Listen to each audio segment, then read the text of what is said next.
Ég heiti Ragna Sigurðardóttir og ég ætla að segja frá þessari skáldsögu Útreiðarstúrinn og segi frá lítilli fjölskyldu í samtíma sem flytur út á Álftanes og aðallega frá feðgunum Sævari og Pétri.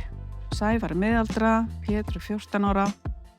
Til að byrja með virðist allt ganga vel og þau pluma sig ágætlega þarna í sínu nýja úthverfa lífi.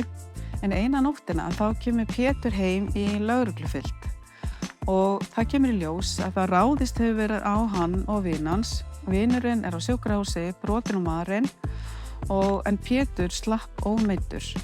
Nú Sævar, hann verður mjög áhyggjufullur út af syni sínum og á sama tíma á erfitt með að ná til hans.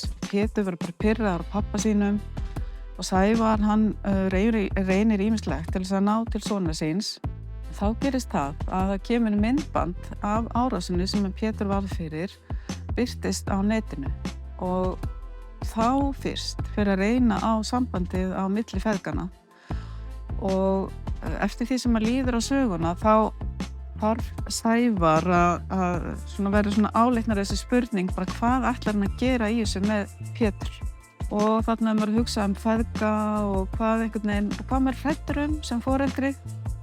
Maður er hræddur unglingi sinn og allt sem að geta gerst og hvernig á ég þá að ná til hans eða hennar og það er bara ekkert einfalt sama hversu gott foreldri maður vill vera og það er ekki alltaf auðvelt að ná sambandinu. Forlagið